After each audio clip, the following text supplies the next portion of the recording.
going to show you how to make something that gets more oohs and ahs than anything else I can think of. And the truth is, it's so easy. I'm going to show you how to make homemade butter on purpose, not by breaking whipped cream that you're trying to make for your cake and going too far, but actually on purpose. Now, I have to tell you, first of all, before you think I'm out of my mind, I don't make homemade butter to cook with. That's not to say that I wouldn't cook with it if I had it laying around the refrigerator, but because I make homemade bread so often and biscuits and terrific things, that since it's so easy to make homemade butter, that especially when I'm entertaining, it's just such an added touch that people really feel very special when you come out and say, this is homemade butter. They feel like you did that just for them, which of course you did.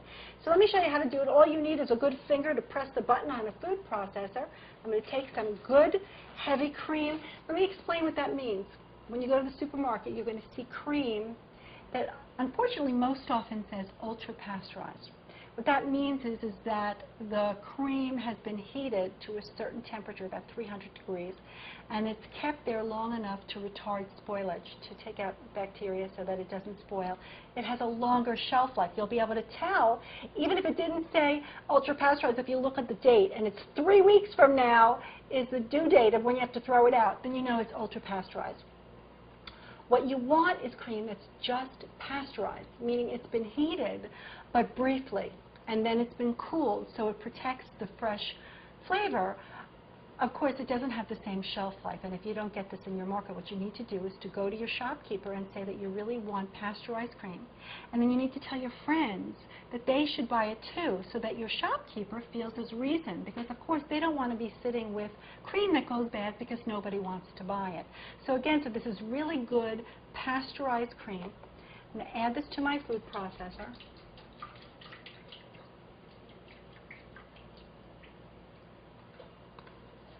I'm going to add some salt because I find it bland. I find butter, you know, especially for spreading, you know, for rolls and biscuits, I like some salt.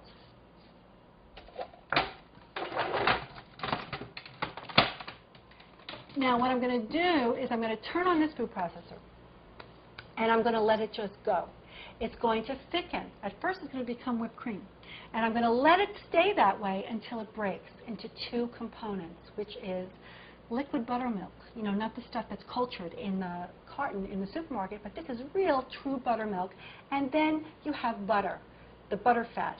So you'll see what's happening. It's going to thicken, then it's going to break, it's going to slosh around the machine. When it's very sloshy, that's how you know when to turn the machine off and take a look.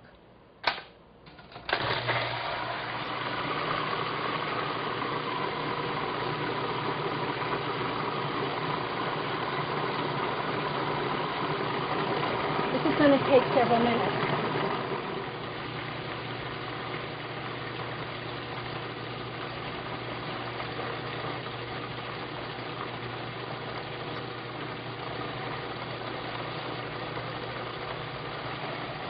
Nice and thick now, getting ready to break.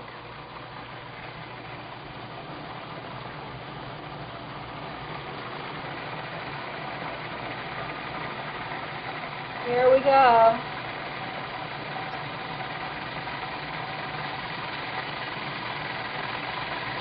You hear the difference in the sound?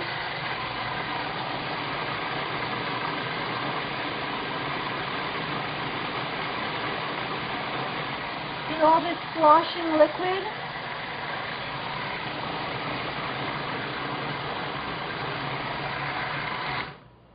Okay. You ready to see homemade butter? Well, it's not finished, but you'll see. Look. You see all the liquid? That's buttermilk. It's a little bland, kind of sweet. You can use it in your soups and sauces. But this is what I'm after, the pure butter fat. That's butter. So what I have to do is, because it's so wet, I have to, of course, strain it. And so that's what I'm going to do. Now you need a fine mesh sieve. Sieves come in all different degree of perforation. Some are medium, which are bigger. Some are triple mesh, which are a little bit smaller. There's more mesh. That's good for sifting, a triple mesh sieve. And this is a fine sieve. Very hard to get anything through here. I'm going to put this on my bowl. I actually have 2 bowls. And I'm going to take out my blade, put it over here, and I'm going to pour this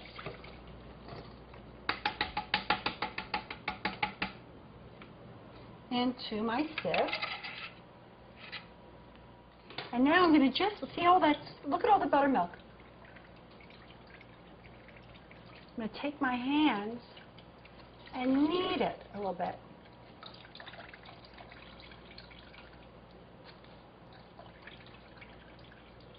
Now this is still too wet, so what I need to do is I need to squeeze it between some sturdy towels. And when I say sturdy towels, this is important because, first of all, once you've washed towels several hundred times, they become porous. So you might want to double up on your towels because once you squeeze, if you don't, if your towel is porous, you're going to have little squiggles of butter that emerge out of your towels, and you don't want that. Also, you don't want a hairy towel like terry cloth, or you're going to have hairy butter.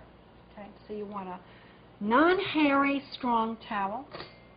Take your strained butter, put it in the center of your towel. Let me just get this other stuff out here.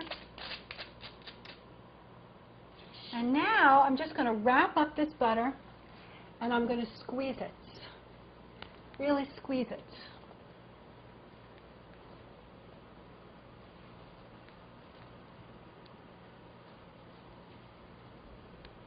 Now, to this squeezed butter, you can add stuff. You can add chopped chives, herbs. You could add strawberry preserves. You could mash that into that and have a strawberry butter for biscuits. Really delicious. With scrambled eggs, oh my goodness. Okay, now I'm going to take this and I'm going to put it into my butter dish. That's my butter.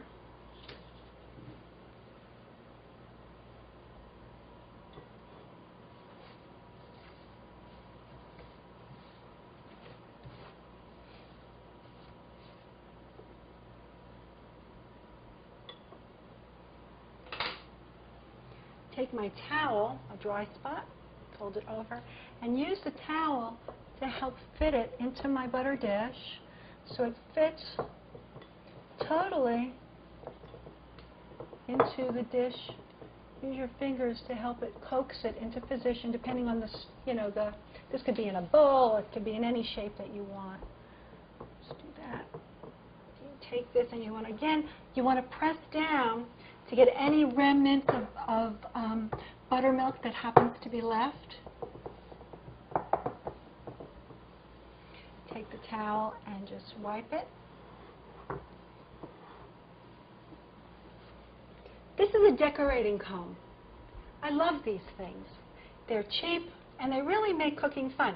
I use this to comb my butter. I also use it on mashed potato casseroles to give them a nice squiggly look. So what you do is you just this way. I'm going to clean off the sides afterwards. If you want to, you might have to go back and forth depending on if it's not level or not, within your butter dish, because you want to have the design all the way throughout. So just apply pressure down until you can go from one side to the other and get there in one even layer. Again, we're going to clean up the sides.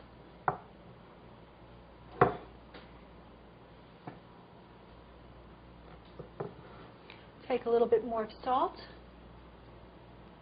And that, my friends, is homemade butter. Worthy of, well, of you, of course.